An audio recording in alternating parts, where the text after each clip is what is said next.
Exam चाहे आप दें या कोई भी काम आप करें, है ना, किसी भी चीज के लिए आपके पास में उसका एक सॉलिड रीजन होना चाहिए, कोई पर्पज होना चाहिए। तो आपके पास में अपने अपने पर्पजेस हैं? कितनों के पास में है और कितने अभी ढूंढ रहे हैं? कौन कह सकता है हाँ मेरे पास पर्पज है? For anything, for anything. अगर आप एग्जाम दे रहे हो उसके लिए भी पर्पज होना चाहिए। इवन आप जब जी रहे हैं तो हमारे पास जीने का भी एक पर्पज होना चाहिए। अगर हम बिना पर्पज के जी रहे हैं तो फिर लाइफ हमें जहां ले जाएगी वहां चले जाएंगे। क्यों होना चाहिए पर्पज? उसका भी एक कारण होना चाहिए। पर्पज का मतलब है कारण, कोई लक्ष्य होना चाहिए, जीने का कोई लक्ष्य हो, एग्जाम देने का कोई लक्ष्य हो। आप में से कितनों के पास वो क्लैरिटी है? क्योंकि वो आपका ड्राइविंग फोर्स है, वही आपको ड्राइव करेगा। नहीं तो आपके पास, जैसे सर ने बताया ना, 1000 बहाने हो ही सकते हैं। ऑफ कोर्स हो सकते हैं, कोई बड़ी बात नहीं है। मैंने मेरा प्रीलिम्स का जो पहला एग्जाम दिया था वो ऐसे ही चलते हुए दे दिया था, जब मैं ग्रेजुएशन कंप्लीट होते ही दे दिया था। इधर मेरी बीए खत्म हुई, इधर जाके बस एग्जाम दे के आ गया। ठीक है, उस समय जस्ट 17 साल कंप्लीट हुए थे, 17-18 साल की एज थी, दे के एग्जाम आ गया। उस समय लगा कि बस। लेकिन अब वो धीरे धीरे धीरे धीरे पता चला कि हाँ क्यों देना है, उसमें जब क्लैरिटी आई, फिर क्यों करना है, उसकी उस क्यों के पीछे जब आप रहते हैं तो आपको एग्जाम देना है नहीं देना है, ये सब डिसीजंस होते हैं। इवन जॉब करना है नहीं करना है, ये भी कोई बड़ी बात नहीं है। आप जॉब कर रहे हैं नहीं कर रहे हैं, ये कोई बहुत इंपॉर्टेंट नहीं है, पर पर्पज इंपॉर्टेंट है। ठीक है, तो मैं सबसे पहले तो आपसे डिस्कस करना चाह रहा था, पर ठीक है, आप में से कोई है जिसको अभी क्लैरिटी है कि हाँ मेरे पास पर्पज है? 1 2 3, धीरे धीरे आ रहे, चलो बढ़िया। 4 5, चलो बढ़िया। अच्छा, एक दो को दूसरे को देख के हाथ खड़े करने की हिम्मत तो हो रही है, वेरी नाइस। चलो बढ़िया, मैं भी नहीं पूछूंगा। ठीक है, नहीं पूछूंगा तो सब खड़े कर सकते हैं वैसे, सर हमारे पास भी है। चलिए कोई बात नहीं। तो अभी तक में आप लोगों ने क्या क्या डिस्कशंस हो चुके हैं आप लोगों के, मैं कोई बता पाएगा जिसने सारे लेक्चर्स अटेंड किया? ऐसा कौन है जिसने शुरू से लेके अभी तक के सारे लेक्चर अटेंड किया? ऐसा कोई है? आप हैं? Stand up please. हाँ बताइए, बताइए क्या अभी तक के लेक्चर्स में क्या क्या हुआ है, प्लीज एक बार बता दें क्या क्या चीजों पे हो चुके हैं।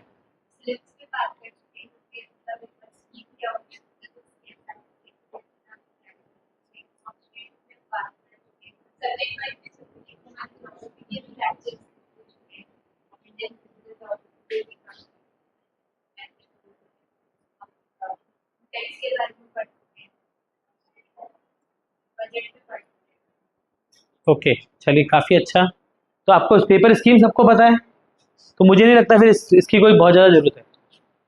ठीक है, इसको मैं ऑफ कर देता हूँ। चलिए, एग्जाम एग्जाम जो प्रीलिम्स और मेंस स्कीम आपको सबको पता है। इस बार का जो पेपर था सिविल सर्विसेज का, वो किसी ने देखा है? 2024 का किसी ने देखा है? हल्का फुल्का किसी ने दिया है क्या? दिया किसी ने नहीं, कोई बात नहीं, कोई बात नहीं। आप में अपन एक बार इस पर डिस्कस कर लेते हैं कि प्रीलिम्स ये ऐसे टच होके नहीं होता है क्या, ये वहीं से होगा? चलिए कोई बात नहीं, थोड़ा कॉम्प्लिकेटेड बना है ना।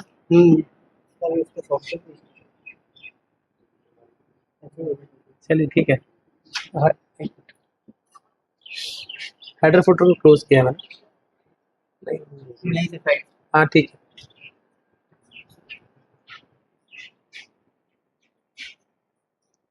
चलिए एक बार ये देख लेते हैं, जिस तरह का पेपर प्रीलिम्स में आता है, इन पोर्शंस के बारे में नाम सुना है आपने? इंडियन पॉलिटी, क्या है पॉलिटी, क्या क्या चीजें कवर करती है?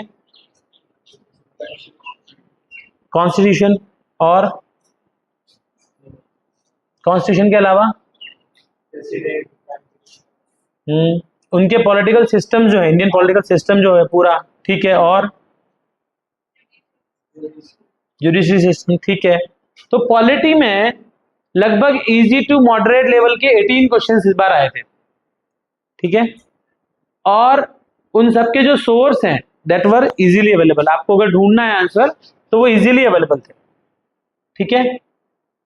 देन हिस्ट्री, हिस्ट्री का जो, अच्छा इसमें एक और बेस, ये तो डिफिकल्टी लेवल हो गया। Now the type was application based. Application based का क्या मतलब होता है? कैसे? ऐसा नहीं पूछा जाएगा सीधा सीधा कि राष्ट्रपति शासन कौन से अनुच्छेद से लगता है ना, ऐसा सीधा सीधा नहीं पूछा जाएगा आपसे, एप्लीकेशन बेस से पूछा जाएगा। क्या आप लोगों का टाइम हो गया? किसी और क्लास का?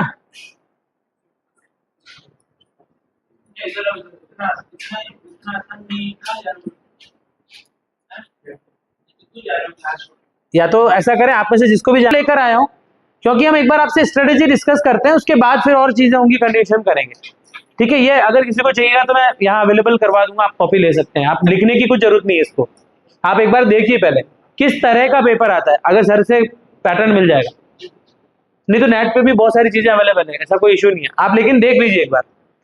सबसे पहले एप्लीकेशन बेस्ड क्या होता है उस पर थोड़ा डिस्कस करते हैं। एप्लीकेशन बेस्ड का मतलब यह है, जैसे कोई भी घटना हो रही है, उस घटना में उसके बैकग्राउंड में कोई इंडियन पॉलिटी का कोई आर्टिकल या अनुच्छेद है ना, वो प्रभाव डाल रहा है, ठीक है। जैसे मान लीजिए ऐसी कोई घटना हो गई कि 5 लोगों ने दल बदल लिया, बीजेपी से कांग्रेस से बीजेपी में, या किसी और पार्टी से दूसरी पार्टी में चले गए, उनके ऊपर विप लगेगा या नहीं लगेगा?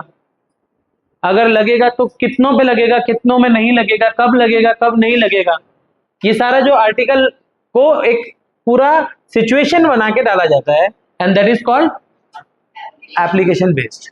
उसको अप्लाई कैसे होना है, जो भी कानून है या जो भी हम अनुच्छेद पढ़ रहे हैं या जो भी हम धारा पढ़ रहे हैं, कुछ भी पढ़ रहे हैं, उसको अप्लाई कैसे होना है, वो लिटरल फॉर्म में और प्रैक्टिकल फॉर्म में अप्लाई कैसे होगा, वो क्या कहलाएगा? एप्लीकेशन बेस्ड, ठीक है।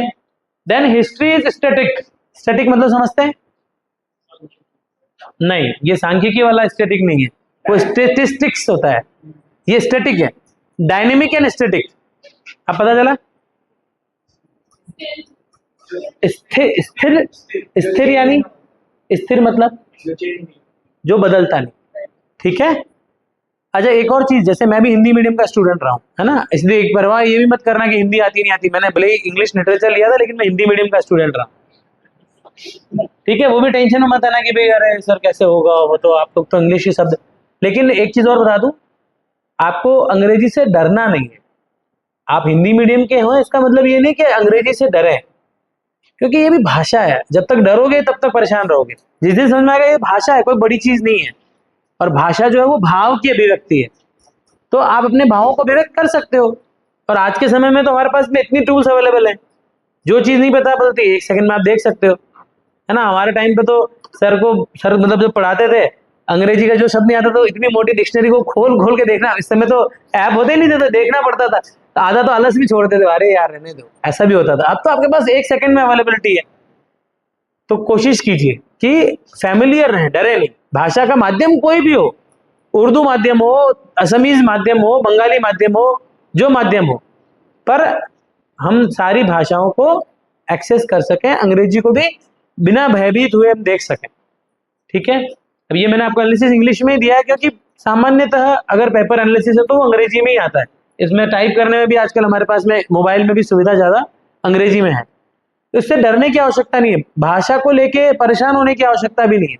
आपको ये तो पता है ना कि एक क्वालिफाइंग पेपर होता है, कौन सी लेवल पे होता है? प्रीलिम्स में होता है, मेंस में होता है? मेंस में होता है। कितने नंबर का होता है? हाँ, क्वालिफाइंग तो होता है, 300 नंबर का पेपर होता है पूरा, उसमें से अपने को पास होना है। और बड़े दुख के साथ कहना पड़ता है, कई बच्चे उसमें पास भी नहीं हो पाते, जिनका फाइनल सिलेक्शन तक होने वाला हो। मेरे कई साथी हैं जो सेलेक्ट होने वाले थे, लग रहा था ये तो फाइनली निकल ही जाएंगे, पर इंग्लिश का पेपर में पास होना मुश्किल हो गया। तो इतना अच्छा, इवन इसका उल्टा भी है। मेरे 2-3 दोस्त हैं जो सिलेक्शन हो गया है, वो 1 साल पहले बता रहे थे मैं हिंदी में ही फेल हो गया था। जो इंग्लिश मीडियम के बच्चे रहे हैं वो हिंदी में भी फेल होते हैं, ऐसा नहीं कि वो फेल नहीं होते हैं। मतलब हालांकि हिंदी बहुत तुलनात्मक रूप से देखें तो बहुत आसान हो जाती है, लेकिन वो हमें आसान लगती है क्योंकि हम हिंदी से पढ़े हैं। जो थ्रू आउट कन्वेंट से पढ़े उनको हिंदी में भी फेल होते हैं। मुझे भी पहली बार जब सुना तो बड़ा आश्चर्य हुआ था, मुझे तो हिंदी में फेल हो गया, तो यार हिंदी कितनी टफ होती है, यू नो ब्रो, ऐसी हालत भी है। खैर जोक्स अपार्ट, ये हो सकता है ना, लेकिन हमें हिंदी अंग्रेजी, अच्छा वो पेपर किसी हिंदी का भी पेपर नहीं है, वो भारतीय भाषा का पेपर है ना। तो भारतीय भाषा में अब जो ऐसे लोग जो भाई हिंदी भी नहीं और कोई भाषा भी नहीं है और हिंदी भी भाषी क्षेत्र के हैं, जैसे मान लिया दिल्ली से हैं, यूपी से हैं, बिहार से हैं, इस एरिया के हैं और कॉन्वेंट में पढ़े हैं, तो भारतीय भाषा भी आनी चाहिए। आपको जाना है, ठीक है। चलिए, तो हिस्ट्री के अंदर स्टैटिक रहेगा। उसके कितने क्वेश्चंस थे? 9 क्वेश्चंस थे। फिर इकोनॉमी, इंडियन इकोनॉमी, ये भी एप्लीकेशन बेस्ड थे और मॉडरेट लेवल था इनका, इजी लेवल नहीं रहा। And 15 questions were there, 15 question रहे। ये कब की बात कर रहे हैं हम? 2024 के प्रीलिम्स पेपर। कब हुआ था ये? अभी कुछ मई, जून, जुलाई, जब भी 28 मई, ठीक है ना। इसी पेपर की एनालिसिस की बात कर रहे हैं, ठीक है।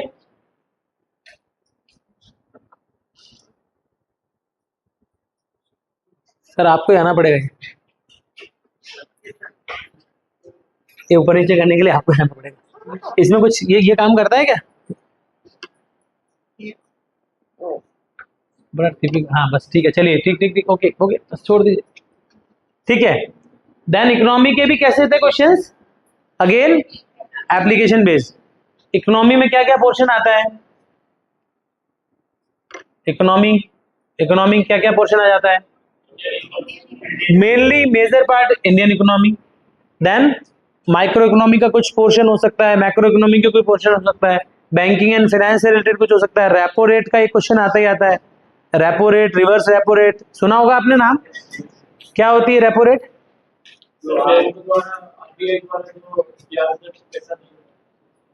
और reverse repo rate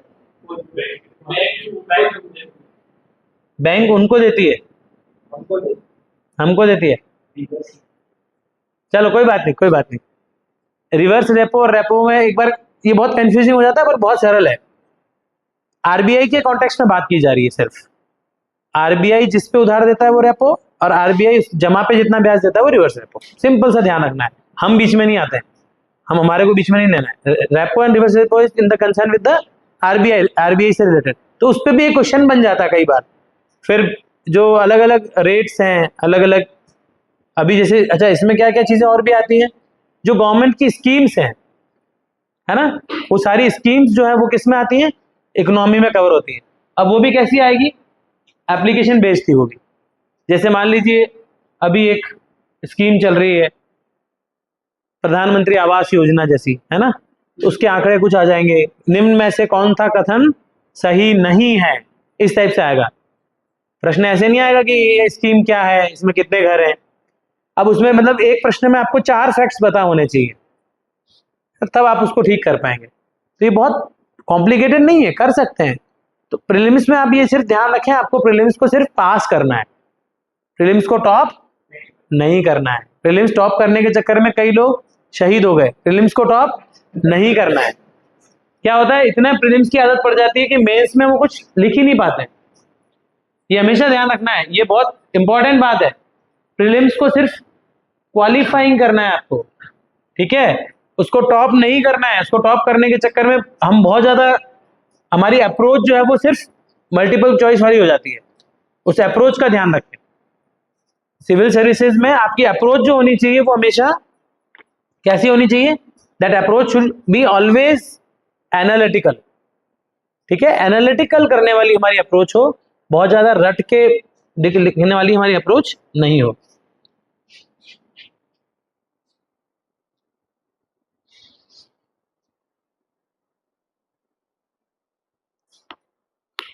okay, then geography के 20 क्वेश्चंस।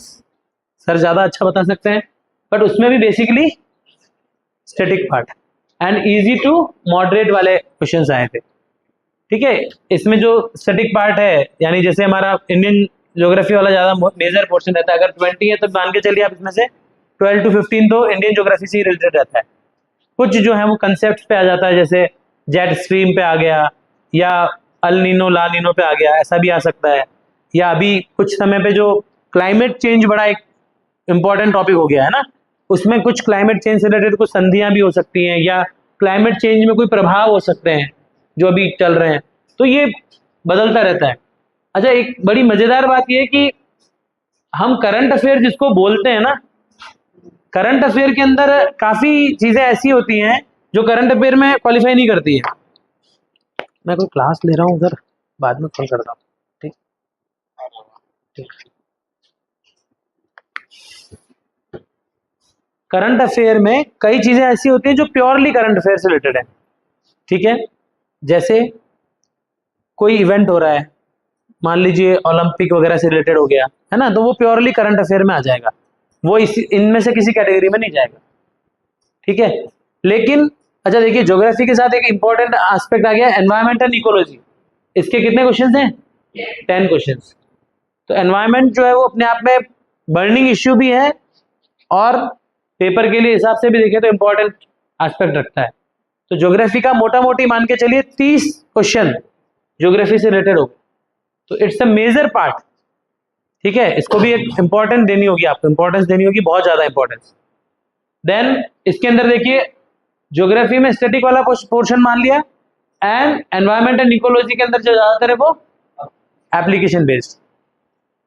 इसके अंदर क्या होता है, जनरली जो करंट अफेयर्स से रिलेटेड जो चीजें चल रही है, कोई भी चीज चर्चा में रही, साल भर में चर्चा में रही, या हो सकता है 1.5 साल में भी चर्चा में रही, उसके पीछे क्या कोई एनवायरमेंट से रिलेटेड चीज थी क्या, कोई ऐसी संधि रही क्या, या कोई ऐसी चीज जो किसी कन्वेंशन से जुड़ती हुई हो, वो सारी चीजें देखी जाती है। देन साइंस एंड टेक्नोलॉजी, इसके 8 क्वेश्चन है, ये भी एप्लीकेशन बेस्ड है। एंड करंट अफेयर्स के क्वेश्चन जो है वो एप्लीकेशन बेस्ड है। एप्लीकेशन बेस्ड का मतलब यही है, सीधा सीधा स्टैटिकली नहीं पूछा और उसको थोड़ा सा घुमा फिरा के आपको बता दिया कि इनमें से ये है या नहीं, इनमें से कौन सा निम्न में से नहीं है, इस तरह से बना के दे दिया। करंट अफेयर्स में और इंटरनेशनल रिलेशनशिप, इसमें IRB आ गया, जो युद्ध वगैरह चल रहे हैं, अभी हाल ही में कुछ युद्ध वगैरह चल रहे हैं कहीं, जहां जहां युद्ध चल रहे हैं उनसे रिलेटेड कुछ चीजें हो गई। अच्छा, इवन कुछ ऐसा भी होता है जहां युद्ध चल रहा है उसकी ज्योग्राफी भी पूछ ली। जैसे मैंने जब एक बार दिया था एग्जाम, उस समय जहां युद्ध चल रहा था उस देश के मुद्रा पूछ ली कहीं, उसमें मैंने कहा इसका क्या लेना, कैसे पूछे, फिर मालूम पड़ा अच्छा ये युद्ध चल रहा था उससे रिलेटेड था। तो ऐसा भी होता है, उसके अंदर उस समय पे उस देश में वो चल रहा है, कहीं मान लो इकोनॉमिक कुछ प्रॉब्लम चल रही है, उसके ज्योग्राफी से रिलेटेड चीज पूछ ली। करंट अफेयर में वो है किसी और कारण से, लेकिन उसका कुछ ज्योग्राफी वाला पोर्शन पूछ लिया, या उससे उस UPSC एक्सपेक्ट करती है कि आप जागरूक रहें। जागरूक रहें का मतलब, जब हम बात कर रहे हैं कि कहीं पे कोई इश्यू, जैसे मान लीजिए, जैसे देखो इसमें हालांकि देखेंगे तो थोड़ा सा एक इश्यू चल रहा है, अभी हम देखें तो उसको, आप में से कितने लोगों को पता है अभी जैसे हमारे पड़ोसी देश में प्रॉब्लम चल रही है, ठीक है, उसका मेन कॉज जो है वो किससे शुरू हुआ? रिजर्वेशन। अब वो रिजर्वेशन हमारे रिजर्वेशन से कितना अलग है? क्या अलग है? फ्रीडम फाइटर को रिजर्वेशन है। फ्रीडम फाइटर को रिजर्वेशन होने से कोई प्रॉब्लम है क्या? तो फ्रीडम फाइटर तो 1971 से बूढ़े हो गए होंगे, खत्म हो गए होंगे, अब क्या है भाई? उनके जनरेशन वाइज जनरेशन वो एक अलग कास्ट और क्रीड बन गई, उससे शुरू हुआ, फिर धीरे धीरे कहां तक पहुंचा है ना। तो उसके बेस में फिर अब हमारे को ये भी पता होना चाहिए कि रिजर्वेशन का जो मुद्दा है वो भारत में और उसमें कैसे डिफरेंट है ना। उसके अलावा फिर और पीछे पीछे जाते रहे तो 1971 में जो उस समय पे क्या परिस्थितियां रही, कौन सी मुक्ति वाहिनी सेना कैसी थी, कौन से किसको बनाया गया, ये सारा इतिहास हो गया। फिर जैसे जो बांग्लादेश पढ़ रहे हैं तो बांग्लादेश से हमारी कौन कौन सी नदियां जा रही हैं, वहां किसका प्रोडक्शन सबसे ज्यादा है, बांग्लादेश और भारत के व्यापारिक संबंध क्या है, ये सारी चीजें आएंगी। जैसे मान लो एक इशू उठाया हमने, बर्निंग इशू, हमें सिर्फ उससे मतलब नहीं है, उसके आसपास की सारी चीजें वो भी हमें ध्यान में होनी चाहिए। ठीक है सर, थोड़ा आपको तकलीफ दे रहा हूँ बार बार, मेरे बस का तो नहीं है। तो टोटल देखिए, टोटल 100 क्वेश्चन होते हैं, पता है ना। अब ये मॉडरेट लिखा हालांकि है, बट मॉडरेट नहीं है, वो आपके लिए अभी तो टफ जैसा ही है। ठीक है, थोड़ा आगे अब 1 बाय 1 थोड़ा डिस्कशन कर लेते हैं, बहुत शॉर्ट में कर लूंगा सर, यहीं रुकिए, थोड़ा फास्ट ही ले लेंगे। देखिए पॉलिटी में क्या बेसिकली क्या क्या चीजें थी, जैसे 7 शेड्यूल पे कुछ बात हुई, नारी शक्ति बिल पे बात हुई, एथिक्स कमेटी पे बात हुई, इन पे मतलब बहुत इजी क्वेश्चन है, बहुत ज्यादा टफ नहीं है, जो करंट अफेयर्स में चल रहे हैं। फिर हिस्ट्री में क्या बात हुई, हिस्ट्री में जैसे जनरली ये तो स्टैटिक वाला पोर्शन था, तो it was most of the question from the ancient history 2 questions from the modern history. अब ये थोड़ा सा पैटर्न चेंज हुआ है, पहले मॉडर्न हिस्ट्री बहुत ज्यादा आती थी, अब एंशिएंट हिस्ट्री आने लग गई है, ठीक है। देन ज्योग्राफी में क्या था, थोड़ा सा ऊपर, ज्योग्राफी में क्या है, नो मेजर चेंज, एवरेज था, डिफिकल्टी जो थी वो इजी टू मेजर थी, मतलब सब तरह की मिक्स है, कंसेप्चुअल बेस्ड क्वेश्चंस थे and GK based question, place in news, जो जगह पे रहे, कोई भी जगह जो चर्चा में है उससे मैपिंग से रिलेटेड कुछ क्वेश्चंस हैं, उसके आसपास कौन सी नदी बह रही है, मैप में जो चीजें आ सकती है ना। देन इकोनॉमी में भी conceptual based, awareness based, with a focus on banking operations, जो हमने बात की, repo rate, reverse repo rate, SLR, ये जो अलग अलग जो कंसेप्ट्स हैं, ठीक है। देन करंट अफेयर्स में except for 3-4 questions, most of the current questions could be tackled easily as they were based on events from the last year. लेकिन इसमें 1 साल लगभग आप मान के चलिए, ठीक है, पूरा लगभग 1 साल के आसपास की चीजें आ जाती है। Some neglected topics are also covered such as world toilet organisation, ये भी एक तरह का एक क्वेश्चन मान लो कहीं है, तो इस तरह का इजी टू मॉडरेट टाइप करें। Environment, this section has greater focus on special species based questions, जो एंडेंजर्ड स्पीशीज है, नाम सुना है? yes, sir. किसको कौन सी कहलाती है, रेड डाटा बुक वगैरह नाम सुना होगा ना, उनमें कौन कौन से जीव हैं। फिर उसके बाद में जो राज्य पक्षी बना देते हैं, राज्य पशु बनाते हैं, तो लगभग भारत के उन्हीं को बनाया जाता है जो एंडेंजर्ड में होते हैं। राजस्थान को तो पता है, बस इतना तो पता होना ही चाहिए बाकी मैं एक्सपेक्ट नहीं कर रहा हूँ, कोई बात नहीं, ठीक है। देन अवेयरनेस बेस्ड क्वेश्चन थे, च्युइंगम से रिलेटेड एक क्वेश्चन था, फिर लॉइंस से रिलेटेड क्वेश्चन थे कुछ, ठीक है। ओवरऑल मॉडरेट डिफिकल्टी, थोड़ा एनवायरमेंट वाला थोड़ा सा पार्ट टफ रहता है क्योंकि उसमें डीपर जाता है वो। देन साइंस के जो क्वेश्चंस हैं, फ्यूल सेल, इलेक्ट्रिक व्हीकल्स अभी बहुत चर्चा में चल रहा है, तो उस पर कुछ क्वेश्चन आ गया, रडार से कुछ क्वेश्चन आ गया, तो करंट अफेयर से रिलेटेड होके बैक आपको रिवर्स जिसको कह सकते हैं रिवर्स जाना है, जो करंट में जो चर्चा है उसके पीछे की साइंस क्या है, उसके पीछे की इकोनॉमी क्या है, उसके पीछे की ज्योग्राफी क्या है, उसके पीछे की पॉलिटी क्या है, उससे आपको एक बेस मिलेगा। आपको पता भी नहीं चलेगा ये क्वेश्चन कोई करंट में था क्या, लेकिन अब उसको करंट में डालें या ज्योग्राफी में डालें, आप कंफ्यूज में रहोगे, आपको लगेगा यार करंट तो है ही नहीं उसमें, लेकिन वो करंट बेस्ड ही पीछे जाके आ रहा है। अब भाई इतने बड़े देश में, इतने बड़े वर्ल्ड के मैप में मैं किसी एक नदी के बारे में डिस्कस कर रहा हूं, तो क्यों कर रहा हूं? इन जनरल क्या होता है, अभी हमारे को लगता है कि इस नदी के बारे में क्यों पूछा गया, पर हो सकता है उस नदी के नाम पे कुछ कहीं हो रहा हो, या हो सकता है उस नदी से नाम से कुछ, या उस नदी में कोई ऐसी चीज हो जो आजकल चर्चा में रही हो, या उस जगह में रहने वाली कोई जनजाति हो जिसको कोई कहीं पता किया हो, है ना। तो ऐसा पॉसिबिलिटी है, ठीक है। ये सीसेट का पेपर 2 है, सीसेट पेपर 2 तो बहुत ज्यादा ऐसा टफ है नहीं आप लोगों के लिए, मुझे लगता है सीसेट में कितने लोगों को लगता है कि आराम से निकल सकते हैं, ऐसा लगता है, या मैथ्स में प्रॉब्लम है थोड़ी बहुत? इसमें 3 चीजें आती है, reading comprehension, numerical ability and reasoning ability. इसकी भी कुछ क्लासेस वगैरह करेंगे सर, ऐसा कुछ सोच रहे? हम रीजनिंग और मैथ्स वाला, भाई हमारे टाइम पे तो ये एटलीस्ट ये था कि स्कोरिंग था कम से कम, इसमें ये होता था कि जो लोग अगर क्लियर कर लेंगे तो उनके लिए तो बहुत इजी हो जाता था। अच्छा, एक क्लास हुई भी। तो numerical ability and reasoning ability ये अगर आप कर लेते हैं, मोटा मोटी ज्यादातर क्वेश्चन इसी से हैं, ठीक है। और मॉडरेट लेवल के हैं सारे, थोड़ा सा दम तो लगाना पड़ेगा, बिल्कुल ऐसा भी नहीं होगा कि 2 + 2 4, ऐसा भी नहीं होगा, लेकिन हाँ थोड़ा टाइम लगेगा। अच्छा, रीडिंग कॉम्प्रिहेंशन के लिए एक इंपॉर्टेंट बात, इसमें सॉरी टू से, बट अगर हिंदी मीडियम से हम देते हैं तो आपको हिंदी और इंग्लिश दोनों को पढ़ना पड़ता है, क्योंकि कई बार जो ट्रांसलेशन होता है वो ट्रांसलेशन इतना ज्यादा खराब होता है, अब थोड़ा बेटर होने लगा हो तो मुझे नहीं पता, पर हमारे टाइम तो बहुत ज्यादा खराब था, मतलब खराब ही नहीं कह सकते, बहुत ही वाहियात किस्म का था। अब थोड़ा ठीक होने लग गया अगर तो ठीक है। तो दोनों चीजों को आप पढ़ें, जब भी आप रीडिंग कॉम्प्रिहेंशन पढ़ें, तो अगर मान लो कोई क्वेश्चन ऐसा हो रहा है जो समझ में नहीं आ रहा है, इसके लिए पढ़ने की स्पीड बढ़ानी पड़ेगी, ठीक है। पढ़ने की स्पीड बढ़ानी पड़ेगी मतलब आपको पढ़ने का अभ्यास करना पड़ेगा, ठीक है। अभी इस पे भी चर्चा करेंगे। सबसे जनरल क्वेश्चन होता है सर पढ़ाई कैसे करें, सबसे जनरल क्वेश्चन होता है सर पढ़े कैसे, बाकी सब छोड़ो आप, ये क्वेश्चन कितने लोगों का है सर, बाकी सब चीजें छोड़ो पढ़े कैसे, है किसी किसी का क्वेश्चन? चलो इस पे भी 5 मिनट 10 मिनट में बात करेंगे, ठीक है। टाइम का रेस्ट्रिक्शन है, 43-40 हो चुके हैं।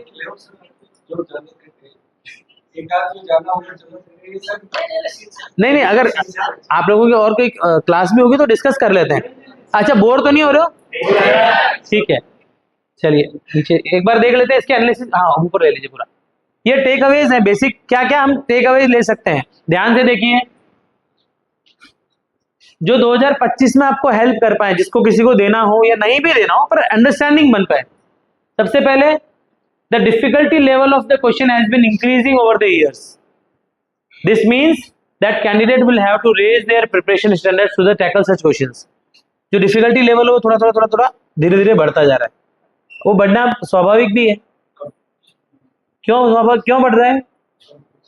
क्योंकि हमें सेलेक्ट नहीं करना है, हमें रिजेक्ट करना है ना। देखो सीधी बात ये है, बेसिकली कोई भी एग्जाम है उसमें सिलेक्शन रेशियो जो है वो कितना है, 0.00 ऐसा कुछ मान के, है ना।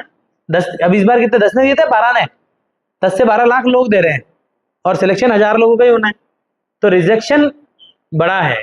तो रिजेक्शन और बढ़ाना होगा तो क्या करना पड़ेगा, और डिफिकल्ट। तो हो सकता है डिफिकल्ट हो जाए, पर इससे परेशान होने की भी जरूरत नहीं है, इससे बहुत ज्यादा परेशान होने की जरूरत नहीं है। वो आपके लिए अकेले के लिए डिफिकल्ट नहीं है, वो सभी के लिए डिफिकल्ट है, ठीक है। तो इंक्रीमेंट तो हो रहा है, डिफिकल्टी में थोड़ा इंक्रीमेंट है, उसको स्वीकार करना पड़ेगा। Older current affairs, as was in the case of 2023, UPSC has continued asking questions about current affair topics older than 1 year. Candidates will need to brush up on current affairs knowledge from the past 1.5 to 2 years। Generally हमारे time पे हम लोग क्या करते थे, exact exam के बाद में उठाया, इससे पहले कि कुछ नहीं पढ़ना है, ये तो आएगा नहीं, खत्म हो गया। ऐसा नहीं है, अब पीछे की चीज भी आ सकती है। अच्छा, वो करंट अफेयर के रूप में पक्का नहीं आएगी, वो ऐसे नहीं पूछेंगे अभी हाल में चर्चा में रहा इसके बारे में बताओ, नहीं। वो कैसे आएगी, उससे रिलेटेड कोई पीछे की ज्योग्राफी पूछ ली, है ना। जैसे हम, जैसे मान लें यार यूक्रेन और उसकी लड़ाई तो कितना टाइम पुरानी हो गई, हो गया ना, बहुत टाइम हो गया, छोड़ सकते हैं, कोई बहुत बड़ी बात नहीं है। पर ऐसा हो सकता है कि रशिया में और यूक्रेन में लड़ाई चल रही है, अब पूछ लिया आपसे रशिया और यूक्रेन, क्या वहां पे कोई ऐसा कोई जो सबसे लंबा रेलवे मार्ग है, ट्रांस साइबेरियन रेलवे मार्ग, उसके आसपास का कोई स्टेशन उसको पूछ लिया जहां कभी मान लो बम गिर गया हो। अब आपको ये कहां से आ गया यार, कैसे पूछ लिया, पर वो चर्चा में है ना, वो चर्चा में उस समय रहा है, हमें नहीं पता, पर वो चर्चा में था। अब उसके चर्चा में होने पे हमारे को उसकी ज्योग्राफी पूछ ली, हमें पूछ लिया कि भाई जो वर्ल्ड्स लार्जेस्ट सबसे बड़ा जो रेल मार्ग है उसके इन स्टेशनों में से कौन सा नहीं है। अब अपने को तो प्योर ज्योग्राफी का लग रहा है वो, पर वो हो सकता है वहां चर्चा में भी रहा हो, है ना। समझ में आ रही बात। फिर nature of question, the trend of pair based question has been continued. These type of question have been a major reason for increase in difficulty level. Pair based question क्या होता है, निम्न जोड़ों को सुन्मेलित कीजिए, 2 को मिलाना होता है ना, लेकिन वो ऐसे नहीं मिलाना होता है हमारा। उसमें तो कई बार तो होता है एक मिल गया बस हो गया, एक मिल गया तो बस दूसरे तो ऐसे तो मिला ही लेंगे। अब वो ऐसे नहीं मिलाना है, उसमें क्या होता है, आपको वो पेयर तो दे दिया, अब उस पेयर में से कौन सा सही है कौन सा नहीं, तो केवल एक सही है, केवल 2 सही है, 1 व 2 दोनों सही है, और 1 व 2 दोनों ही गलत है। अब आपको वो पेयर भी मिला हुआ दे देंगे, अब उसमें देखना है आपको सही है या गलत है ना। तो थोड़ा सा डिफिकल्टी लेवल बढ़ता जाता है, इससे हमें पता हो। अच्छा, कंफ्यूजिंग सा होता ही है, हल्का फुल्का कंफ्यूजिंग तो होता ही है। यूपीएससी का प्रीलिम्स एग्जाम कहना तो नहीं चाहिए पर प्योर गैम्बलिंग है। कैसे गैम्बलिंग है, आप कितना भी पढ़ के जाओ, अगर उस दिन आपके तुक्के सही नहीं लग रहे हैं, क्योंकि होता ही है, तुक्के तो लगाने ही पड़ते हैं, भले वो निवृत्ति आएगा तो उससे भी कहवा दूंगा मैं कि आपको तुक्के लगाने ही पड़ते, वो गैस होता है। बट उसमें देखिए 2 तरह का गैस वर्क है, गैस तो दोनों लगा रहे हैं, एक है स्ट्रेटेजिक गैस वर्क। आपको इसमें से 2 तो एलिमिनेट कर लिया आपने कि यार ये पक्का नहीं है और ये पक्का नहीं है, अब 2 में से एक बचा, और एक जो जाके ओम नमः शिवाय है ना, एक वो गैस वर्क भी है, जैसे लगाया कि हाँ वो एक क्या बोलते हैं अग बग जोग जग ऐसा भी करते हैं, है ना, वो वाला गैस वर्क है या स्ट्रेटेजिक गैस वर्क है, आपको ये चेक करना पड़ेगा। आप कहोगे यार क्या सर मैं भी गैस करके आया, ये भी गैस करके आया, देखो ये पास हो गया, मैंने भी गैस किया था, पर ऐसे नहीं। गैस तो करना ही पड़ेगा, बट आपको स्ट्रेटेजिकली गैस वर्क करना पड़ेगा। क्या मतलब है इसका? कोई भी ये श्योर होके नहीं कह सकता कि जितने भी क्वेश्चन में करके आया वो ठप्पे से कह रहा हूं सही है, कोई भी नहीं कर सकता। इवन जो पेपर सेट किया वो भी नहीं कह सकता, और ये भी कह सकता क्योंकि वो एक आदमी सेट करता नहीं है, तो पेपर सेट करने वाला भी नहीं कह सकता कि सारे सही के सही बता दूंगा, ऐसा संभव नहीं है। क्योंकि ये जो एग्जाम है, मैं इसलिए अगेन कह रहा हूं, आपको टॉप नहीं करना है, आपको सिर्फ इसको क्वालिफाई करना है। तो यहां सबसे ज्यादा स्ट्रेटेजी की जरूरत है। मैं भी शुरू में ऐसी गलती कर रहा था कि बस प्रीलिम्स को तो फोड़ डालेंगे, तो इतना टॉप करना है तो उसमें रटे जाओ, उससे कुछ नहीं होगा, आप और परेशान हो जाओगे, इतना हलवा हो जाएगा अंदर कुछ याद ही नहीं रहेगा, सब मिक्स हो गया सर, ये तो राबड़ा हो गया, कुछ पता ही नहीं चला। ठीक है, तो स्ट्रेटेजिक गैस वर्क कैसे हो, इसके लिए तरीका क्या है? जितने ज्यादा पेपर सॉल्व कर सकते हैं प्रीलिम्स के लिए, ठीक है, ये प्रैक्टिस ऑफ टेस्ट सीरीज, जितने हम टेस्ट सीरीज वगैरह दे सकते हैं, उससे क्या होता है, हमें आइडिया लगता है कि यार ये गैस मारना हमारा ठीक हो गया। अनुमान लगाना भी एक कला है ना। कुछ लोग होते हैं, मेरा एक फ्रेंड है, उसका अनुमान लगाने की कला इतनी जोरदार है, वो बिना पढ़े जाके हर बार प्री पास कर रहा है। वो यार कैसे कर लेता है? बोले तुक्का अच्छा लगता है। अब वो ऐसा तुक्का नहीं है, वो कहीं ना कहीं किसी से लिंक कर लेना, कुछ पढ़ा है उसको याद कर लेना, है ना, उसको कनेक्शन मिला के लॉजिक लगा देना, रीजनिंग लगा देना, ऐसा करके कहीं ना कहीं कर लेते हैं। तो यूपीएससी का प्रीलिम्स में आपको फिर कह रहा हूं, बार बार कह रहा हूं, अच्छा it's a sound gas work. इसका मतलब ये नहीं बिना पढ़े चले जाना, गैस मार के आना, सर नहीं तो कहा था, ऐसा मत मान लेना। गैस वर्क भी किस बेस पे? Informed gas work. आपको इंफॉर्मेशन है, उस इंफॉर्मेशन के बेस पे आप गैस करते हैं, समझ रहे हैं? जैसे आपको 4 कथन दे दिए, अब उन 4 कथन में से आपने 2 तो सुने हुए लग रहे हैं, ठीक है, 2 लग रहा है कि यार ये मैं पक्का हो सकता हूं, ये वाला तो श्योर है। दूसरा जो ये कथन है, ये सुना सुना सा है, इसमें थोड़ा डाउट आ रहा है। तीसरे में ये पता पड़ रहा है कि ये तो इसका तो है ही नहीं, मतलब इसमें मैं कहीं एलिमिनेट कर दिया, उसको मैंने काट दिया। अब मेरे पास में आ गया केवल 1, केवल 2, उसमें आ गया 2, 3 और 4, ऐसा कुछ आ गया। अब उसमें मेरे को एक ऑप्शन ऐसा मिला जिसमें मैं देख रहा हूँ कि हाँ ये वाला तो मेरे को पक्का हो गया कि ये भाई मैं इसमें श्योर हूँ ये गलत है, और इसमें यहाँ सही बता रखा तो ये तो कट गया। फिर दूसरा देखा इन तीनों में से कोई एक हो सकता है, अच्छा इस वाले में मैं श्योर हूँ कि ये सही है और ये इसमें है नहीं, तो ये भी गलत हो गया। अब 2 बच गए, अब 2 में मैं गैस मार रहा हूं। उस 2 में गैस करने की आपकी संभावना, प्रोबेबिलिटी सुना है, प्रायिकता सुना है, आपकी प्रायिकता बहुत बढ़ जाएगी। अब उसमें भी 2 में से भी एक को गैस करना है, किसको करें? उसमें यूं नहीं करना है, उसमें भी किसकी लॉजिक किस पे सेट बैठ रहा है, क्या कर पाओगे, है ना, इस तरह से करना होता है। और प्रीलिम्स में कोई नहीं कह सकता श्योर होके कि मैं तो पक्का सेलेक्ट होऊंगा, वो समय चला गया। जब पहले स्टैटिक हिस्ट्री इतनी ज्यादा आती थी, अब इस हिस्ट्री को कम क्यों कर दिया? हिस्ट्री को कम इसीलिए कर दिया कि स्टैटिक हिस्ट्री होती थी, 30 क्वेश्चन आ गए साहब, वो पक्के हैं, हिस्ट्री के क्वेश्चन कोई मना नहीं कर सकता, वो हिस्ट्री बदलने वाली तो है नहीं। अब जो है वो चीजें इतनी सारी डाइवर्सिफाइड हो गई, तो इसीलिए उसको कम कर दिया गया। देन नेचर ऑफ क्वेश्चन आ गया pair based. Then MCQ solving aptitude, candidates have to develop the ability to solve tricky questions, this is possible only through rigorous practice. MCQ को सॉल्व करने के लिए आपको क्या करनी है? Practice, practice of test series, ये अगेन यही बात, ठीक है। तो जैसे जनरली एक कोटेशन आती है कि there are 3 keys to success. क्या कहा? There are 3 keys to success. Number 1 practice, number 2 practice, number 3 practice. क्या करनी है आपको? यहां एग्जाम, इस एग्जाम में प्रैक्टिस, प्रैक्टिस एंड प्रैक्टिस, अभ्यास। जितना अभ्यास आप करेंगे उतना आपके लिए ठीक रहेगा, ठीक है। इस पे कुछ और क्वेश्चन करना हो तो डिस्कस कर सकते हैं। मेरे हिसाब से ये मोटा मोटी एक कुछ आइडिया लगा आपको पेपर कैसा आता है। हाँ, आपको कोई किसी को क्वेश्चन करना हो तो